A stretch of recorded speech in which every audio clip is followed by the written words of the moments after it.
Hello guys, അപ്പോൾ Jackson CP here. അപ്പോൾ ഇന്നത്തെ പരിപാടി വെച്ചാൽ നമ്മൾ ദുബായിൽ അങ്ങനെ ലാൻഡ് ആയിട്ടുണ്ട് ഫൈനലി. അപ്പോൾ ഇവിടുത്തെ കാര്യങ്ങൾ പറയുകയാണെങ്കിൽ ഒടുക്കത്തെ ചൂടും കാര്യങ്ങൾ, നല്ല ടാനും കാര്യങ്ങളാണ്, ഒന്നും പറയാൻ പറ്റാത്ത ചൂടാണ് ഗൈസ്.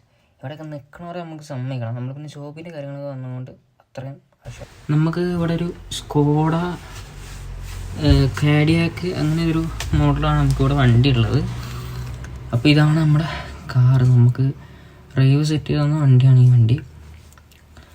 വണ്ടി അത്യാവശ്യം നൈസ് വണ്ടി തന്നെയാണ്. പിന്നെ ഞാൻ ഓൾറെഡി കണ്ടത് പറഞ്ഞിട്ടുണ്ട്, എനിക്ക് ഈ വണ്ടി കിട്ടുമ്പോൾ വൈറ്റ് കളർ വേണം, കൂളിങ് വിത്ത് അലോയ് വീൽ ഉള്ളൊരു വണ്ടി നല്ലത് വേണം പറഞ്ഞിട്ടുണ്ട്. അങ്ങനെയാണ് ഞാൻ ഈ ഒരു മോഡലിലേക്ക് സെറ്റ് ചെയ്തിട്ടുള്ളത്. നമ്മൾ ദുബായിലേക്ക് വരാൻ കാരണമായിട്ടുള്ളൊരു ഫസ്റ്റത്തെ ഇതെന്താ വെച്ചാൽ, നമുക്കൊരു ജോബ് സെറ്റ് ആയിട്ടുണ്ട് ദുബായിൽ. അപ്പോൾ ഇത് ഏകദേശം ഒരു 10-25 ദിവസം ഉണ്ടാവും. നമുക്ക് ഇനി നാട്ടിലേക്ക് ഏപ്രിലിൽ ആ ഒരു ടൈം ആകുമ്പോഴേ തിരിച്ചു പോകാൻ പറ്റത്തുള്ളൂ. അപ്പോൾ എന്തായാലും ആ ഒരു ടൈമിൽ നമുക്ക് ഏപ്രിലേക്ക് തിരിച്ച് പോകണം. നാട്ടിലേക്ക് തിരിച്ച് പോകണം ഏപ്രിലാകുമ്പോൾ. അപ്പോൾ നമ്മൾ പോകുന്ന ടൈമിന് നമ്മൾ ഇവിടുന്ന് ഒരു കിണ്ണം കാശ് ഗണ്ണ് വണ്ടിയായിട്ടാണ് പോകണം. അപ്പോൾ റേവിൻ്റെ അടുത്ത് ആ ഒരു വണ്ടീൻ്റെ കാര്യം ഞാൻ പറഞ്ഞു വെച്ചിട്ടുണ്ട്. ഓന് ദുബായിൽ കുറേ കാലം ഉള്ളത് കൊണ്ട് ഓന് ഇതിനെക്കുറിച്ച് അത്യാവശ്യം അറിയുന്ന ആളെ കൊണ്ട് കൂടിയാണ് ഓൻ്റെ അടുത്ത് അക്കാര്യം പറഞ്ഞിട്ടുള്ളത്. നമ്മളിപ്പോൾ നോക്കുകയാണ്, നമ്മൾ ഹോട്ടലിലേക്ക് പോവാണ്. ഹോട്ടൽ ഇവിടെ അടുത്ത് തന്നെയാണ്, നമുക്ക് പറഞ്ഞിട്ടുള്ളത് എയർപോർട്ടിൻ്റെ തൊട്ടടുത്ത് തന്നെയാണ്.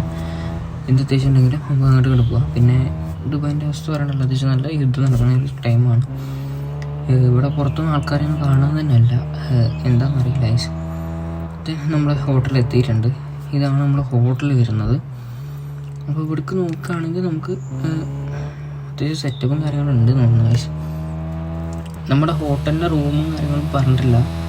ഇവിടെ എന്ന് പറഞ്ഞാൽ പുറത്ത് പറഞ്ഞാൽ ഇറങ്ങാൻ പറ്റില്ല, അമ്മാതിരി ചൂടാണ്, ടാൻ അടിച്ച് ചാവും. എയർപോർട്ടിലെത്തിയപ്പോൾ തന്നെ എൻ്റെ കാര്യത്തിലൊക്കെ ഏകദേശം തീരുമാനമുണ്ടായിരുന്നു.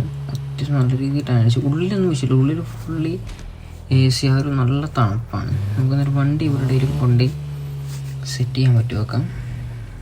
ഇവിടെയൊക്കെ അത്യാവശ്യം നല്ല വെയിൽ തന്നെയാണ്. ഇപ്പോൾ റൂം എവിടെയാണെന്ന് അറിയില്ല, നമുക്ക് റൂം ആപ്പിൽ നോക്കിയിട്ട് എടുക്കേണ്ടി വരും. ഇവിടെ ഏതൊരു റൂമാണ്, മുകളിലാണെന്ന് തോന്നുന്നു. മുകളിലൊക്കെയാണ് പിന്നെ പറയേണ്ട കാര്യമില്ല, എന്തായാലും വടിയാവും. പിന്നെ അത്യാവശ്യം നല്ലൊരു ഹോട്ടൽ തന്നെയാണ്. എൻ്റെ അപ്പുറത്ത് നല്ലൊരു ഹോട്ടൽ തന്നെയാണ്.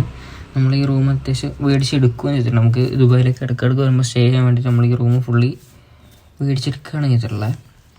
ഇനിയിപ്പോൾ എനിക്ക് പ്ലാൻ എന്താ വെച്ചാൽ, നമ്മൾ ഇവിടുന്ന് ഡയറക്റ്റ് ഏപ്രിലിൽ നാട്ടിലേക്ക് പോകുമ്പോൾ ചെക്കന്മാരെ കൊണ്ടും കൂടി വരാനുള്ളൊരു പ്ലാൻ ഉണ്ട്.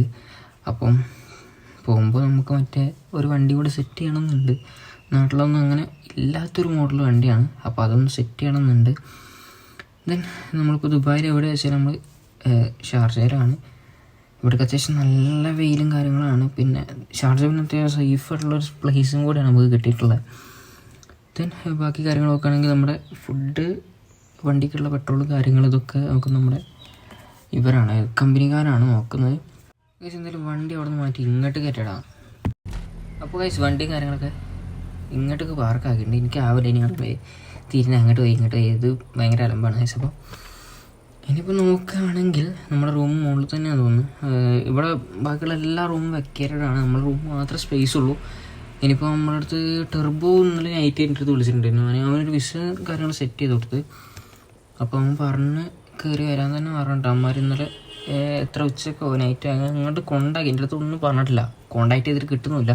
സ്കോർപ്പിയോനെ കോണ്ടാക്ട് ചെയ്തപ്പോൾ എന്തൊക്കെയോ പറയുന്നുണ്ട്, എനിക്കൊന്നും മനസ്സിലായിട്ടില്ല. അവൻ ഉറക്ക ക്ഷീണത്തിലായിട്ട് ഞാൻ തോന്നുന്നു, ഒന്നും മനസ്സിലായിട്ടില്ല. എന്തൊക്കെയോ വിളിച്ച് പറയുന്നുണ്ട്. പിന്നെ ചേട്ടനെ വിളിച്ചിട്ട് കാര്യമില്ല, അത് രാവിലെ കളി വീണാണ്. അവനെ വിളിച്ചിട്ട് ഒരു ഉപകാരമില്ല. ടെർബോ കയറിയും തോന്നുന്നുണ്ട്.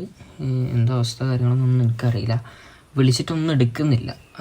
ഇന്ന് നൈറ്റ് കയറുകയാണെങ്കിൽ നമ്മൾ കമ്പനിയിൽ തന്നെ ഒരു ജോബ് സെറ്റ് ചെയ്ത് കൊടുക്കാൻ വിചാരിച്ചു. പിന്നെ നമ്മൾ നാട്ടിൽ പോകണ കാര്യം പറഞ്ഞിട്ടുണ്ടാവും. അപ്പം നാട്ടിൽ പോകുമ്പം ഇവന് വേണം എൻ്റെ ഒപ്പം വരാം, അല്ലെങ്കിൽ ഇവിടെ നിൽക്കാം, എന്താണോ അവൻ്റെ ഇഷ്ടം അതുമാതിരി ചെയ്യാമെന്നുള്ള പ്ലാനിലാണ്. അവൻ വന്നിട്ടില്ല, വന്നിട്ട് ബാക്കി കാര്യങ്ങൾ സംസാരിക്കണം. നമുക്കിപ്പോൾ അവന് കിടക്കാൻ ഈ റൂം അത്യാവശ്യം സ്പേസ് ഉണ്ട്. റൂമിൽ രണ്ടാക്കുള്ള ഇതുണ്ട്. ഇനി ബാക്കിയുള്ള റൂമുകൾ കാര്യങ്ങൾ ചെക്ക് ചെയ്ത് ഒന്നുകൂടെ നമുക്ക് ചെക്ക് ചെയ്യാം. എങ്ങനെ റൂം ഒഴിവുണ്ടെങ്കിലോ, ഒഴിവുണ്ടെങ്കിൽ നമുക്കെല്ലാവർക്കും സുഖമായിട്ട് തന്നെ താമസിക്കാൻ പറ്റും. ഇനി ചെക്കൻ എന്തായാലും ഇങ്ങോട്ട് എത്തട്ടെ, ബാക്കി നമുക്ക് അവിടുന്ന് മെല്ലെ മെല്ലെ പ്ലാൻ ചെയ്യണം. ഇനിയിപ്പോൾ അവനെ കൂട്ടാൻ പോകണം, അങ്ങനത്തെ കുറച്ച് പരിപാടി ഉണ്ട്. പിന്നെ ഞാൻ പറഞ്ഞാൽ തന്നെ നല്ലൊരു ഗണ്ണ് സാധനം വരുന്നുണ്ട്. അത് ഏതൊരു അപ്പനെ ഉപയോഗിച്ച വണ്ടിയാണ്. അപ്പം അത്യാവശ്യം പണിയും കാര്യങ്ങളും ഉണ്ടെന്ന് പറഞ്ഞിട്ടുണ്ട്. എഞ്ചിനും പവർ കാര്യങ്ങൾ കുറവാണ്. അപ്പോൾ എന്തായാലും നമുക്ക് വണ്ടി എടുക്കാൻ പോകുന്ന കാര്യങ്ങളായിട്ട് വരാം. എന്തായാലും ഇന്നത്തെ പോലെ എത്രയുള്ളൂ. വീഡിയോസ് ഇപ്പോൾ ലൈക്ക് ചെയ്യുക, ഷെയർ ചെയ്യുക, സബ്സ്ക്രൈബ് ചെയ്യുക. ബാക്കിയുള്ള നല്ല നല്ല വീഡിയോസ് ആയിട്ട് വരുന്നത്. Ta-ta bye, see you. Jackson CPM here.